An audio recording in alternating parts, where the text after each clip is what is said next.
પ્રાય ગુસાઈજી જેને પણ પધરાયા એમને યમુનાજીના તટની રજ સેવામાં પધરાયા. એ રજમાં પણ શ્રી યમુનાજી પ્રગટ રૂપે બિરાજમાન છે. એ રજની પણ ઘણી મહત્તા આપણે ત્યાં કહી છે, હમણાં એનો વિસ્તારનો સમય નથી. તો ત્યાં કહ્યું રેણુ ઉત્કટામ તટસ્થ નવકાનન પ્રકટ મોદ પુષ્પાંબુના. તટમાં ઉગેલા નવકાનન નવીન વનો અને એમાં ઉગેલા વૃક્ષો અને એમાંથી જ્યારે પુષ્પો ખરતા હોય ત્યારે યમુનાજીનું પૂજન કરતા હોય એવું દ્રશ્ય લાગે. કહ્યું સુરાસુર સુપૂજિત સ્મરપિતુ શ્રીયમ બિભ્રતિમ. સુર અને અસુર દ્વારા પૂજિત છો. ટીકામાં આચાર્ય કહ્યું કે સુર કોણ ને અસુર કોણ? બે પ્રકારના ગોપીજનો વ્રજમાં છે. એક માન ભાવવાળા ગોપીજનો અને બીજા છે દૈન્ય ભાવવાળા ગોપીજનો. અન્ય પૂર્વા અનન્ય પૂર્વા બંને પ્રકારના ગોપીજનો છે વ્રજમાં. તો અહીંયા આચાર્યો સુર અને અસુર એની વ્યાખ્યા એમ નથી કહેતા કે દેવતાઓ ને અસુરો. ટીકામાં આચાર્યો કહે છે સુર ભાવ છે અને અસુર ભાવ છે. તો સુર ભાવવાળા ગોપીજનો અને અસુર ભાવવાળા, તો દૈન્ય ભાવવાળા ગોપીજનો છે એ સુર અને જે માન ભાવવાળા ગોપીજનો છે એ અસુર. તો બે ભાવવાળા ગોપીજનો અને એના દ્વારા શ્રી યમુનાજી પૂજિત છે. શ્રી ઠાકોરજી કેવા છે? શ્રીયમ બિભ્રતિમ સ્મરપિતુ શ્રીયમ બિભ્રતિમ. ઠાકોરજીની યમુનાજીની શોભા કેવી છે? તો કે સ્મર પિતુ. સ્મર એટલે કામ, કામદેવ. જેમ એવી કથા પ્રાચીન પુરાણોમાં કહેવામાં આવે ને કે જ્યારે મહાદેવજીને મોહિત કરવા માટે કામદેવ ગયો અને મહાદેવજીએ ત્રીજું લોચન ખોલ્યું અને ભસ્મ થઈ ગયો કામદેવ, અને એની પત્ની રડતી રડતી રતી આવી કહેવા લાગી કે મારા પતિ મને ક્યારે મળે?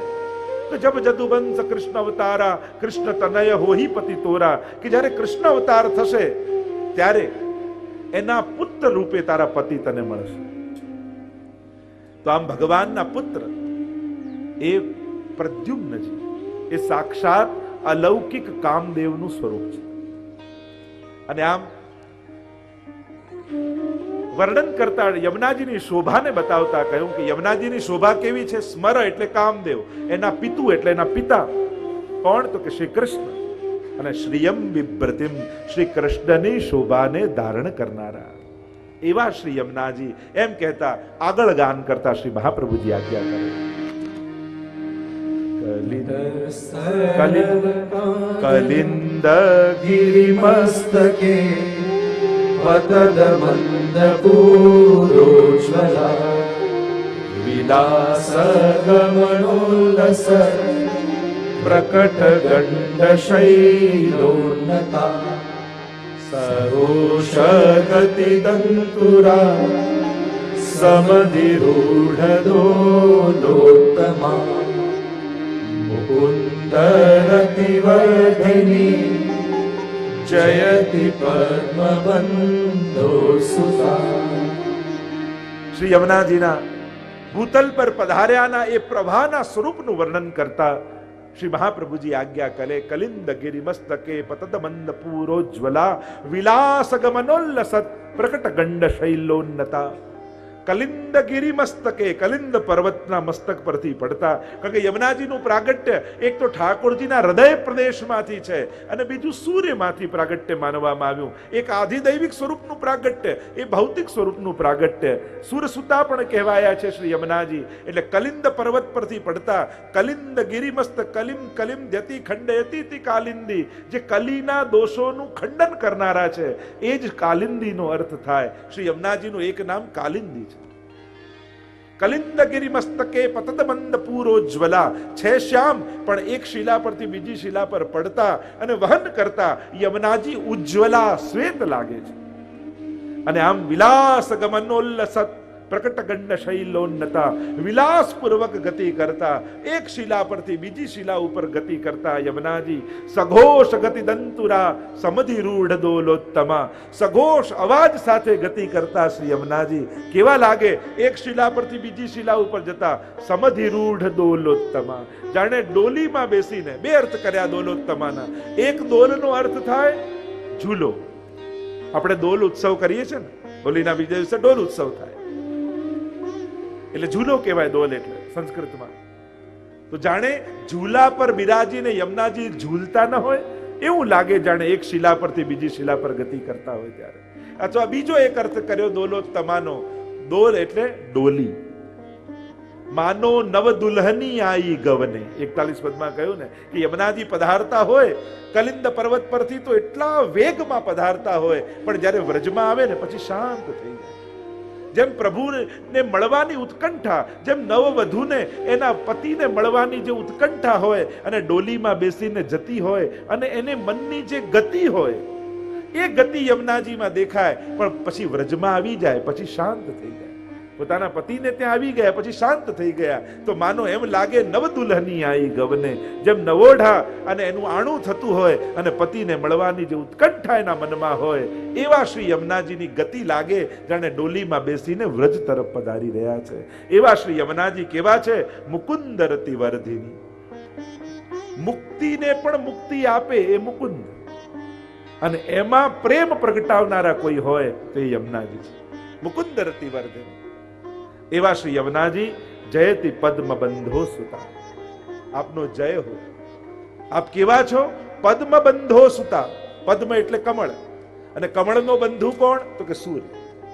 સૂર્ય ઉગે તો કમળ ખીલે, અને આ પદ્મ બંધુ એટલે સૂર્ય, અને સુતા એટલે પુત્રી. હે સૂર્ય પુત્રી, આપનો જય હો. એમ કહેતા શ્રી મહાપ્રભુજી આગળ ગાન કરતા કહે, ભુવં ભુવન પાવની મધિગતા મનેકસ્વની પ્રિયા વિનિલ સેવિતા શુકમયુર હંસાદિભિ તરંગ ભુજ કંકણ પ્રકટ મુક્તિકા વાલુકા નિતંબ તટ સુંદરી નમત કૃષ્ણ તુર્ય પ્રિયા. ભુવમ ભુવન પાવની, અનેક 14 લોકને પાવન કરનારા શ્રી યમુનાજી ભુવમ ભુવન પાવની અધિગતામ અનેકસ્વને ભૂતલ પર પધાર્યા છે. પ્રિયા ભિરિવ સેવિતામ શુકમયુર હંસાદિભિ. શુકમયુર અને હંસ કઈ રીતે સેવાયેલા? જાણે પ્રિયાની જેમ સેવાયેલા છે.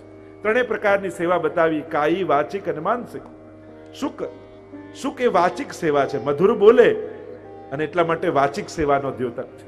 મયુર, મયુર પાંખો ફેલાવી, પીછા ફેલાવીને નૃત્ય કરે, એ કાયિક સેવા છે. અને હંસ, હંસ એ આ ધ્યાન મગ્ન થઈ અને ચિંતન કરતો હોય, એ માનસી સેવા છે. આમ ત્રણેય પ્રકારની સેવાનું સૂચન અહીંયા કર્યું. શુક મયુર હંસાદિભિ, એના દ્વારા પ્રિયાની જેમ સેવાયેલા આપ છો. તરંગ ભુજ કંકણ પ્રકટ મુક્તિકા વાલુકા, અને જે તરંગો છે એ બીજું કાંઈ નહીં, મહાપ્રભુજી કે યમુનાજીની ભુજાઓ છે, અને એમાં ચળકતા રજકણો એ બીજું કાંઈ નહીં, એ ભુજામાં પહેરેલા યમુનાજીએ જે કંકણો છે એના મુક્તિકા, પ્રકટ મુક્તિકા વાલુકા, જાણે એના મોતીઓ ચળકી રહ્યા છે એવા દર્શન મહાપ્રભુજીને થાય છે. નિતંબ તટ સુંદરી નમત કૃષ્ણ તુર્ય પ્રિયામ. આપના જે ઘાટ છે, આપના જે તટ છે એ આપનો કટી પ્રદેશ છે, અને તટ નમત કૃષ્ણ તુર્ય પ્રિયામ. આમ શ્રી યમુનાજી કેવા છે કે ઠાકોરજીના ચતુર્થ પ્રિયાને નમન કરો. એમ કહેતા મહાપ્રભુજી આગળ ગાન કરતા કહે, અનંત ગુણ ભૂષિતે શિવ વિરંચિતે વસ્તુતે ઘના ઘન નિભે સદા ધ્રુવ પરાશરા ભીષ્મદે વિશુદ્ધ મથુરા તટે સકલ ગોપ ગોપી વૃતે કૃપા જલધિ સંશ્રિતે મમ મનઃ સુખમ ભાવયે. 6 ગુણ જે ઠાકોરજીમાં બિરાજમાન છે, 6 ગુણ જે મહાપ્રભુજીમાં બિરાજમાન છે, એ જ ઐશ્વર્ય, વીર્ય, શ્રી જ્ઞાન, વૈરાગ્ય એ યમુનાજીમાં પણ બિરાજમાન છે. એમ ટીકામાં અહીંયા આચાર્યો સમજાવે છે. યમુનાજીમાં આ 6 ગુણ બિરાજમાન છે, અને એના લક્ષણો અહીંયા બતાવ્યા. અનંત ગુણ ભૂષિતે, આ ઐશ્વર્ય ગુણ છે. આપ અનેક ગુણોથી ભૂષિત છો. શેષ સહસ્ત્ર મુખ નિષદિન ગાવત તોહુ પાર ન પાવત તાહી પાવો. એવા શ્રી યમુનાજી છે, અનેક ગુણોથી સુશોભિત. થોડા ગુણ હોય તો એક જીવાથી ગવાય, પણ આ તો ગુણ જ એટલા છે કે સહસ્ત્ર રસના ક્યો ન દઈ વિધાતા. મને હજારો જીવા કેમ ના આપી જેથી હું યમુનાજીના ગુણગાન કરી શકું. 41 પદમાં તો ઘણું ગાયું છે. અનંત ગુણોથી ભૂષિત શિવ વિરંચિતે વસ્તુતે. શિવજી અને બ્રહ્માજી દ્વારા સ્તુતિ ગવાયેલી આપની છે. ઘના ઘન નિભે સદા, એક જે વરસવા વાળા વાદળ હોય એવી શોભાને આપ ધારણ કરનારા છો. ધ્રુવ પરાશરા અભિષ્ટ દે, ધ્રુવજી અને પરાશરને અભિષ્ટ ફળ આપનારા આપ છો. આપણે એમ માનીએ કે ધ્રુવજીએ તપ કર્યું ને એમને ભગવાન મળી ગયા. મહાપ્રભુજી કે તપ તો ઘણા કરે છે, ક્યાં બધાને પ્રભુ મળે છે? આ તો તપ કર્યું એ તો ઠીક, પણ નિત્ય યમુનાજીના પાન કર્યા ને એટલે ઠાકોરજીએ વહેલી કૃપા ધ્રુવજી પર કરી. ધ્રુવજીને અભિષ્ટ ફળ શ્રી યમુનાજીની કૃપાથી મળ્યું છે. પરાશરા, પરાશર મુનિ એટલે વ્યાસજીના પિતા. સાયંકાલનો સમય હતો, મત્સ્ય ગંધા ન કરવાનું કૃત્ય થયું તો કોઈ અસુર પેદા થવો જોઈએ, પણ એની જગ્યાએ ભગવાનના જ્ઞાન અવતાર એવા વ્યાસજી પ્રગટ થયા. આ યમુનાજીનો કાંટો હતો એટલા માટે પરાશર ઉપર કૃપા થઈ અને અસુરની જગ્યાએ ભગવાનના જ્ઞાન અવતાર એવા વ્યાસજીની પુત્ર રૂપે પરાશરને પ્રાપ્તિ થઈ. આ યમુનાજીની કૃપાને કારણે. એમ ધ્રુવજી અને પરાશર મુનિને અભિષ્ટ ફળ આપનારા શ્રી યમુનાજી છે. અને એટલે કહ્યું વિશુદ્ધ મથુરા તટે સકલ ગોપ ગોપી વૃતે. સપ્તમી છે એટલે વિશુદ્ધ મથુરા તટે, અહીંયા વચન પૂરું થઈ ગયું. અને સકલ ગોપ ગોપી વૃતે એ જુદું પદ છે. તો વિશુદ્ધ મથુરાજીનો તટ શ્રી યમુનાજીના કાંઠે વિશુદ્ધ મથુરાજી બિરાજમાન છે. ગોકુલમાં સકલ ગોપ ગોપી વૃતે, સકલ ગોપ ગોપીઓથી આવૃત શ્રી યમુનાજી છે. કૃપા જલધિ સંશ્રિતે મમ મનઃ સુખમ ભાવય. કૃપા જલધિ, કૃપા સાગરને જે જઈને મળે છે એવા યમુનાજી મારા મનને સુખ થાય એમ કરો. એવા શ્રી યમુનાજીને વિનંતી કરી છે. અને આ પંક્તિ તો બહુ પ્રસિદ્ધ, કિશોરીબાઈએ આ અડધો શ્લોક ગાઈને પણ યમુનાજીની કૃપાની પ્રાપ્તિ કરી લીધી હતી. તો વિચાર કરો, અડધો શ્લોક ગાના પર યમુનાજી આવી કૃપા કરતા હોય તો જે આખા યમુનાષ્ટકનો પાઠ કરે એના પર યમુનાજી કેવી કૃપા નહીં કરે. અને એટલા માટે હે વૈષ્ણવો, નિત્ય યમુનાષ્ટકનો પાઠ કરજો. અને આગળ આજ્ઞા કરતા શ્રી મહાપ્રભુજી કહે, ચરણ પદ્મજા મુરરિપો પ્રિયમ ભાવુકા સમાગમન તો ભવ સકલ સિદ્ધિદા સેવતા તયા સદશતામિયા કમલજા સફનિવય હરિ પ્રિય કલિંદયા मनसि मे सदा स्थियता. યયા ચરણ પદ્મજા મુરરિપો પ્રિયમ ભાવુકા. પ્રભુ આપના સંગમથી એ પદ્મજા, એ ગંગાજી, અને જ્યારે આપણી સાથે સમાગમ થયો તો એ પણ સકલ સિદ્ધિઓના દાત્રી બન્યા છે. સમાગમન તો ભવત સકલ સિદ્ધિદા સેવતામ તયા સદૃશતામ્યાત. આપની સરખામણી કોની સાથે કરી શકું? એ લક્ષ્મીજીના સપત્ની, આપની સરખામણી તો કોઈની સાથે થાય એમ નથી. કારણ કે હરિપ્રિય કલિંદયા મનસી મે સદા સ્થિયતામ.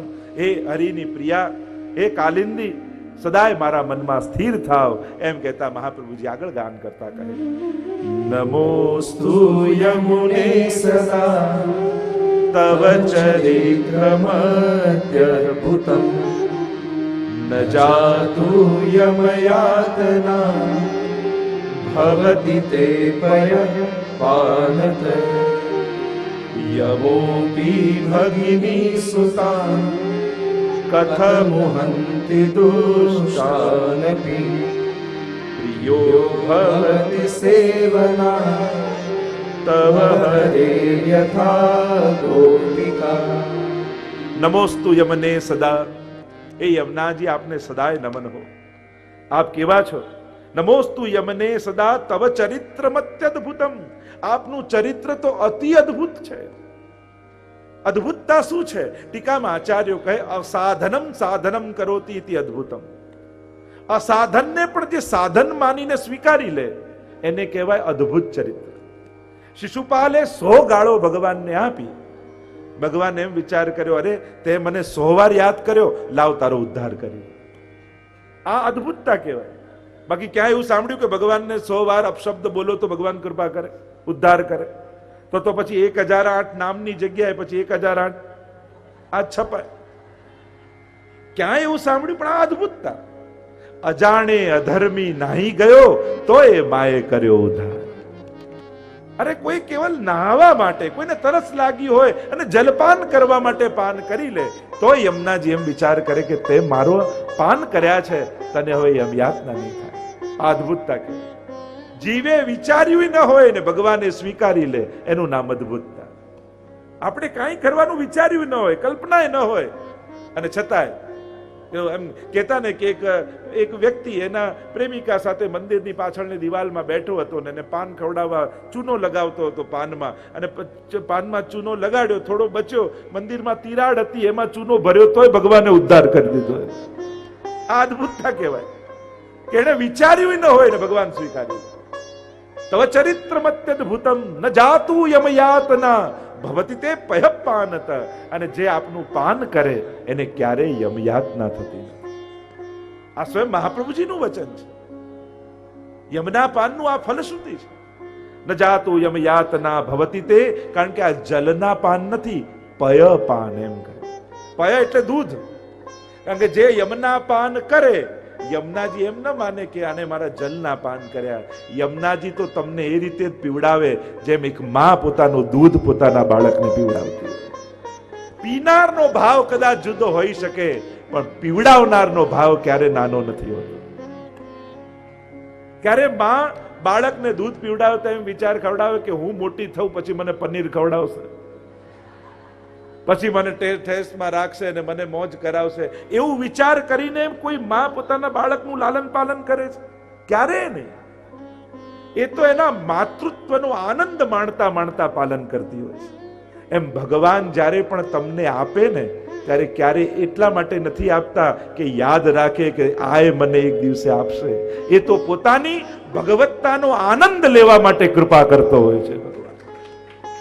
એ ક્યારે વ્યવહારનો વિચાર કરીને ઉપકાર નથી કરતો, એ પોતાના નિજાનંદમાં. કારણ કે ભગવાનને સૌથી વધારે આનંદ ક્યારે આવે?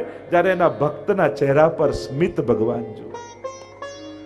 જ્યારે ભક્તને હસતો અને પ્રસન્ન જુએ ને, ભગવાનને સૌથી વધારે આનંદ ત્યારે આવે. અને ભગવાન પોતાની ભગવત્તાનો આનંદ માણવા માટે ભક્તને આપતો હોય છે.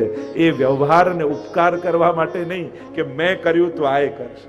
આ તો સંસાર કહેવાય, અને ભગવાન સંસારી નથી. અને એટલા માટે યમુનાજી કૃપા કરે. જ્યારે જલપાન કરે, ભલે ને એ તરસ छिपावવા કર્યું હોય, પણ યમુનાજી તો પોતાના પયની જેમ એને પીવડાવે છે, દૂધની જેમ પીવડાવે. ન જાતું યમયાતના ભવતી તે પયપાનત યમોપી ભગિની સુતાન કથમુહંતિ દુષ્ટાનપી. અને પયપાન કરે તો બાળક કહેવાય, અને યમુનાજીનું બાળક થાય તો યમ પણ એના મામા થઈ જાય. યમુનાના ભાઈ છે ને, યમ ઉના. એટલે તો આપણે યમ દ્વિતીયાના દિવસે સ્નાન કરવા જાય છે લોકો. કારણ કે એવી કથા યમ દ્વિતીયાની છે ને, ભાઈ બીજની, કે આજના દિવસે જે મારામાં સ્નાન કરશે ને યમયાતના નહીં લાગે. અને યમ ઉના, યમના નાના બેન, તો કહ્યું કે પછી તો મામા કહેવાય યમરાજા. અને આપણે ત્યાં તો કહ્યું કે મા મારે પણ મામા ન મારે. તો યમોપી ભગિની સુતાન કથમુહંત. દુષ્ટ હોવા છતાંય પોતાના ભાણિયાને મામા કેમ મારે?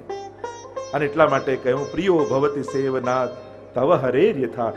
ગોપિકા પ્રિયાની જેમ સેવાયેલા આપ છો, એમ કહીને આગળ મહાપ્રભુજી ગાન કરતા કહે, મમાસ્તુ તવ સન્નિધો તનુ નવત્વમે તાવતા ન દુર્લભતમારતી મુરલિપો મુકુંદ પ્રિયે અતોસ્તુ તવ લાલના સુરધુનિ પરમ સંગમા તવૈવ ભુવિ કીર્તિતા નતુ કદાપી પુષ્ટિ સ્થિતે. મમાસ્તુ તવ સન્નિધૌ, તમારું સાનિધ્ય પ્રાપ્ત થાય. તનુ નવત્વ મેતાવતા, અને આપના સાનિધ્યથી તનુ નવત્વનું દાન કરનારા આપ છો. એક છે નવતનુ અને બીજું છે તનુ નવત્વ.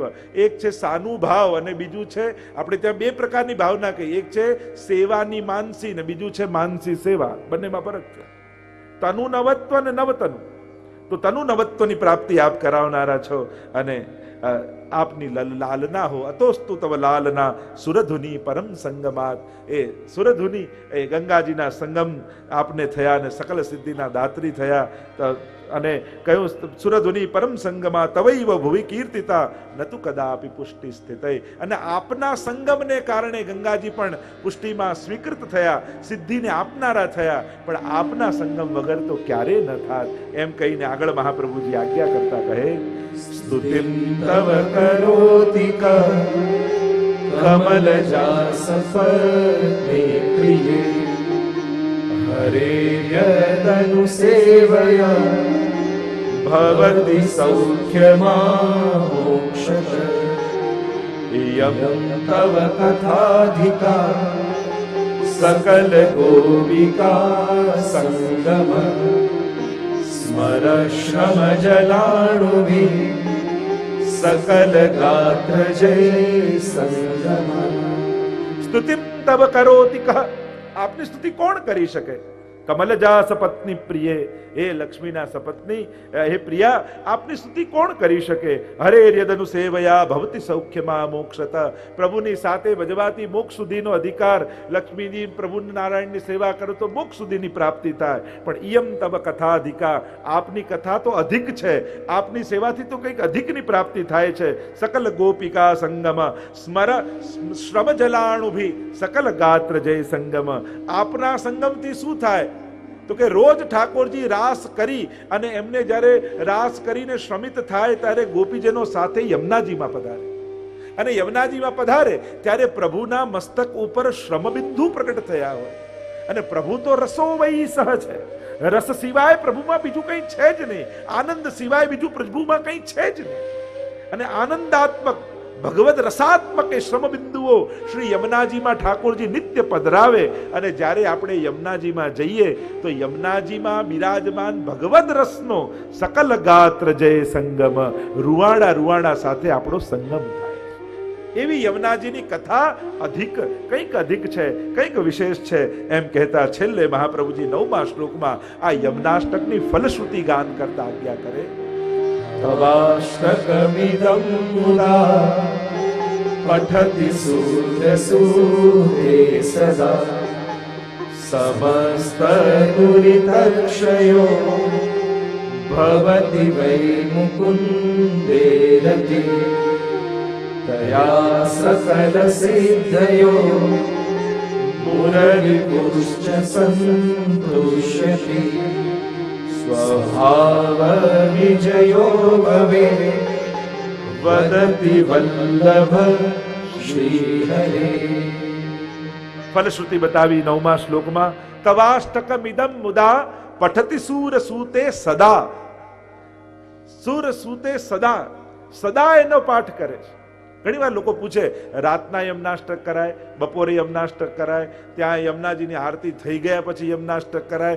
પઠતિ સૂરસૂતે સદા. છોડવું હોય તો પૂછવું, કરવામાં પૂછવાની જરૂર જ નથી. તસ્માત સર્વાત્મના નિત્યમ શ્રી કૃષ્ણ શરણમ મમ વદદ્ભિરેવ સતતમ. મહાપ્રભુજીની આજ્ઞા છે સતત કરતા જ રહેવું. મહાપ્રભુજી કહે છે કે ગાયના શિંગડા પર રાઈનો દાણો જેટલી વાર રહે એટલી વાર પણ જો ભગવાન ભૂલાય તો કલયુગ પ્રવેશ કરી જાય. એટલા માટે સ્તોત્ર પાઠ આદિ કદાચ યાદ ન રહે પણ ભગવાનને નહીં ભૂલવા. સતત સ્મરણ એનું ચાલતું રહેવું જોઈએ. તવાષ્ટકમિદં મુદા પઠતિ સૂરસૂતે સદા. 5 ફળ બતાવ્યા. સમસ્ત દુરિતક્ષયો, સમસ્ત પાપોનો નાશ થાય. પાપ કૃપાને આડે નથી આવતા, પાપ આપણા સાધનને આડે આવે. કોઈ પાપ કૃપા કરતા ભગવાનને રોકી શકતું નથી, પણ આપણા પાપો આપણને માળા ફેરવતા રોકી શકે, આપણને સેવા કરતા રોકી શકે. ક્યાંક આપણી સાધનને આડે આવી શકે આપણા પાપ. જો પુણ્યો કરવા હોય ને તો એ ગયા જન્મના પુણ્યો હોવા જોઈએ. કોઈ ધંધો કરે તો ધંધો કરવા થોડી મૂડી તો જોઈએ કે નહીં? થોડી ઘરની મૂડી કાઢો તો કંઈક નવું કમાવાય. એમ જેના જીવનમાં ભેગા થયેલા પુણ્યો હોય ને એ જ નવા પુણ્યો કરી શકે છે. આ સત્સંગમાં તમે મનોરથી થાઓ, કથા કરાવો, આ બધું કરાવો, એનું કારણ એ કે તમે પહેલા આ બધું કરી ચૂકેલા છો. આ બધા તમારા પુણ્યો ભેગા થયેલા છે, જેથી તમારા મનમાં મનોરથો જાગે છે કે આ કરીએ, આ કરીએ, આ કરીએ. આ એમને ઈચ્છાઓ ના આવે. 16 ગ્રંથ શું કરશે તમારા જીવનમાં? કામનાઓથી તમને ઉઠાડી અને ભાવનાઓ સુધી પહોંચાડી દેશે. અત્યારે આપણું જીવન કામનાઓમાં ગ્રસિત છે, કામનાઓમાં બંધાયેલા છીએ, અને એમાંથી કાઢી એ જ કામનાઓને ભાવનાઓમાં પરિણમિત કરી દેશે. પછી તો ભાવનાઓ જાગશે, કામનાઓ નહીં રહે. પછી તો આમ કરવું, ઠાકોરજીને આમ લાલ લડાવું, આવો મનોરથ કરું, અને ભાવનાઓ બધાને આનંદ આપે, કામનાઓ એકને આનંદ આપે. જેની કામના હોય એને આનંદ આપે, પણ ભાવના કરીએ ને, એક હૃદયમાં જાગેલી ભાવના અનેકને આનંદ આપનારી થઈ જાય. તો સમસ્ત દુરિત ક્ષયો ભવતી વયમ કુંદે રતિ, ભગવાનમાં પરમ પ્રેમ જગાવે. તયા સકલ સિદ્ધયો, સકલ સિદ્ધિનું દાન ઠાકોરજી કરે. મુરરી પુષ્ટ સંતુષ્ટતિ, ઠાકોરજીને પ્રસન્નતાનું કારણ બને. તમે યમનાષ્ટક કરો ને ત્યારે ઠાકોરજી બહુ રાજી થાય, બહુ પ્રસન્ન થાય. પ્રભુને પ્રસન્નતા થાય છે યમનાષ્ટક કરે એના. અને સ્વભાવ વિજયો ભવેત, સ્વભાવ પર વિજય થાય. અનેક અનેક અર્થો આચાર્યો તો ટીકામાં બતાવ્યા. જીવનો સ્વભાવ, કારણ કે જીવા સ્વભાવ તો દુષ્ટાહ દોષ ભાવાય સર્વદા. આગળ બાલબોધ આવશે ત્યાં મહાપ્રભુજી કહે આ જીવનો સ્વભાવ કેવો છે? દુષ્ટ છે. દુષ્ટ એટલે ઈષ્ટથી દૂર જનારો સ્વભાવ છે. ઈષ્ટથી દૂર એ જ દુષ્ટ. પોતાના કલ્યાણથી દૂર જાય એ દુષ્ટ. આવો સ્વભાવ છે માણસનો. કારણ કે માણસની તકલીફ એ છે, એને સુખ દેખાય છે, સુખ સમજાય છે, પણ કલ્યાણ શેમાં છે, હિત શેમાં છે, એ દેખાતું નથી ને સમજાતું નથી. આ જ એનું સૌથી મોટું અજ્ઞાન છે. અને એટલા માટે જ યમનાષ્ટક પછી આ બધા ફળ બતાવ્યા ને, આગળ બાલબોધ આવશે. કારણ કે બાળકને યમુનાજીએ ભક્તિના પયપાન કરાવ્યા, પણ હવે બાળકને મોટો કરીને ચલાવવાનો છે ને. એટલે હવે યમુનાજીએ કૃપા કરીને પુષ્ટ કર્યો, પગ આયા. પણ પગ આયા, પણ ચાલીને ક્યાં જવું એ સમજે તો જોઈએ કે નહીં. અને એટલા માટે મહાપ્રભુજીએ બાલબોધ ગ્રંથ રચ્યો. કારણ કે હવે ચાલતો થઈ ગયો જીવ, પણ ચાલીને જાય એના ઓપ્શન ઘણાય છે. દુનિયાના ઘણા દરવાજાઓ ખુલ્લા છે ને ઘણા ઉભા રહીને બોલાવે, અહીંયા આવો, અહીંયા આવો, અમે આપી દઈશું, અમારું તો અમે તમારું ભલું કરી દઈશું, અમે તમારો ઉદ્ધાર કરી દઈશું. અને જીવ જો લલચાઈ ગયો અને ખોટા રસ્તે જતો રહ્યો તો પોતાનું અકલ્યાણ થઈ ગયું. અને એટલા માટે હવે બાલબોધમાં મહાપ્રભુજી સમજાવશે કે હવે તું ભક્તિના માર્ગમાં ચાલવા નીકળ્યો છું, પણ તારું ઈષ્ટ ક્યાં થશે, કોણ કોણ તને શું શું આપવા સમર્થ છે, એની કથા બાલબોધમાં આવશે. તો અહીંયા કહ્યું સ્વભાવ વિજયો ભવે. એક તો જીવનો સ્વભાવ સુધરે, બીજું ભગવાનનો સ્વભાવ બદલી નાખે યમુનાજી, જે મુક્તિ આપવામાં ઉદાર છે અને ભક્તિ આપવામાં કંજૂસ છે. આવો સ્વભાવ ભગવાનનો છે. પ્રભુ જલ્દી કોઈને ભક્તિ નથી આપતા, મુક્તિ છૂટતી આપતા. યમુનાજીનું આરાધન કરો તો ઠાકોરજી ભક્તિના દાતા બની જાય. અનેક અનેક અર્થો. સ્વભાવ વિજયો ભવેત વદતી વલ્લભ શ્રી હરે, એમ શ્રી વલ્લભ કહે છે. એમ કહી યમનાષ્ટકને આપણે પૂર્ણ કરીએ. એવા શ્રી મહાપ્રભુજી રચિત શ્રી યમનાષ્ટક સંપૂર્ણમ. બોલો શ્યામ સુંદર શ્રી યમને મહારાણી કી જય. શ્યામ સુંદર શ્રી યમને મહારાણી કી જય. 16 ગ્રંથમાંનો બીજો ગ્રંથ એટલે બાલબોધ. બાલબોધ ગ્રંથ 19.5 શ્લોકમાં મહાપ્રભુજીએ રચ્યો છે. થોડો પરિચય બાલબોધનો લઈ લઈએ. શ્રી વલ્લભના મુખારવિંદમાં બાલબોધ, જેમ યમનાષ્ટક એ દક્ષિણ અંગ શ્રી વલ્લભનું છે, એમ બાલબોધ એ મહાપ્રભુજીના મુખારવિંદ સ્વરૂપ છે. કર્મન શ્રી વલ્લભ અંગન ધ્યાન, જે આપણે પદ ગાયું એમાં બાલબોધ એ શ્રી વલ્લભનું મુખારવિંદ. કારણ કે એમાંથી વેદોનું પ્રાગટ્ય છે ને. ભગવદ મુખારવિંદ શ્રી કૃષ્ણાસ્ય મહાપ્રભુજી છે. અને મુખાદ અગ્નિ રજાયતે, મુખમાંથી અગ્નિ, યજ્ઞ રૂપી અગ્નિ પ્રગટ છે. યજ્ઞો વૈ વિષ્ણુ, વેદોનું પ્રાગટ્ય છે. તો એનું વર્ણન બાલબોધમાં આવશે. સંવત 1550માં એમ કહેવાય છે કે મહાપ્રભુજીએ એક ગ્રંથ રચ્યો પુષ્કર રાજમાં. જ્યારે મહાપ્રભુજી પુષ્કરમાં પધાર્યા, કહેવાય છે કે ત્યારે આ ગ્રંથ રચાયો, પણ સૌથી પહેલા ભણાવ્યો નારાયણદાસ કાયસ્થને. 84 વૈષ્ણવમાંના ભગવદી અંબાલામાં રહેતા નારાયણદાસજી પિતા હાકિમને ત્યાં કામ કરતા, અને આમને કોઈ એવો દુસ્સંગ લાગ્યો નારાયણદાસને, યુવાનો સાથે રોજ ભેગા થાય ને જુગારની એવી લત લાગી ગઈ. નારાયણદાસ રોજ જુગાર રમવા બેસી જાય ને જુગાર રમ્યા વગર એમને ચાલે નહીં. એકવાર 1000 રૂપિયા એ સમયે નારાયણદાસજી હારી ગયા જુગારમાં.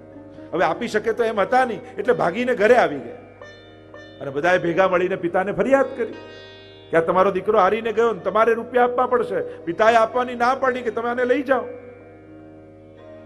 કેમે કરીને મનાવ્યા, પિતાને દ્રવ્ય આપ્યું, દીકરાને છોડાવ્યા, અને થયું કે આ દીકરો કામનો નથી, તારે જવું હોય તો ઘર છોડીને નીકળી જા. અને નારાયણદાસજી તો ઘર છોડીને દક્ષિણ તરફ નીકળી ગયા.